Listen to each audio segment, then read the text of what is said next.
ఎడారిలో సెలయేర్లు.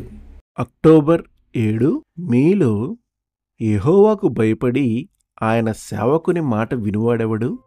వెలుగులేకయే చీకటిలో నడుచువాడు యెహోవా నామమును ఆశ్రయించి తన దేవుని నమ్ముకొనవలెను. యెషయా 50:10. అభ్యంతరాల అంధకారం, కంగారు, చీకటి మనస్సులో కమ్మినప్పుడు విశ్వాసి ఏమి చేయాలి? దేవుని చిత్త ప్రకారం నడిచే విశ్వాసికే అంధకారపు గడియలు వస్తుంటాయి.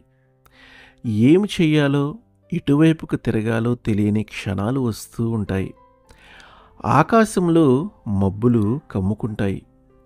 అతని మార్గంపై పరలోకపు కాంతి ప్రసరించదు. అతనికి చీకటిలో తడుములాడుతున్న భావన కలుగుతుంది. నీ అనుభవం ఇలా ఉన్నదా? ఇలాంటి చీకటి వేళల్లో విశ్వాసి ఏమి చేయాలి? వినండి. యెహోవా నామమును ఆశ్రయించి తన దేవుని నమ్ముకొనవలెను. మొట్టమొదటిగా ఏమీ చేయకుండా కూర్చోవాలి. మన మానవ స్వభావానికి ఇది చాలా కష్టం. ఒక సామెత ఉంది, కంగారు పడినప్పుడు పరుగులెత్తకూడదు. వేరే విధంగా చెప్పాలంటే, ఏం చెయ్యాలో తెలియనప్పుడు ఏమీ చేయకూడదు. ఆత్మీయమైన మసక చీకటి కమ్మితే తెగించి ముందుకు దూకకూడదు.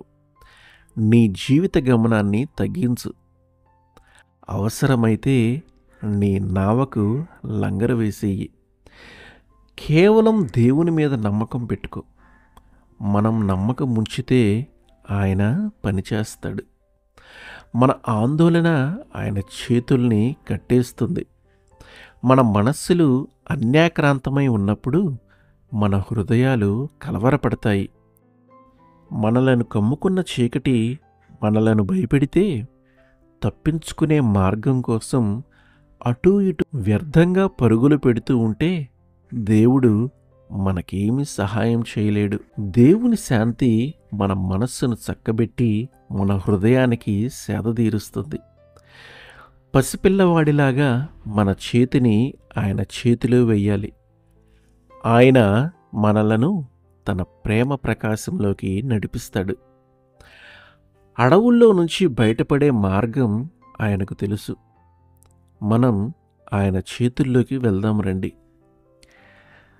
దగ్గర దారి గుండా ఆయన మనలను బయటకు తీసుకువెళ్తాడు. నడవటం మనకు చేతకానప్పుడు దేవుడు పైలట్గా మన చెంత ఉన్నాడు. నమ్మికలో నిలకడగా ఉండు. సహనపరుడే జయిస్తాడు. గాలిపాటుకు కదలి కొట్టుకుపోయేవాడు నశించిపోతాడు దిక్కు లేకుండా. క్రీస్తును ధరించిన వాడు నింగి నేల పడిపోయినా నిలిచే ఉంటాడు. ఆవేదన ఎంతో కాలం ఉండదు. మట్టి కలిసిన ఆశ మళ్ళీ పల్లవిస్తుంది. తుఫాను నిమ్మలించాకే అరుణోదయం. శిలువ పదము పరలోకానికి బాట.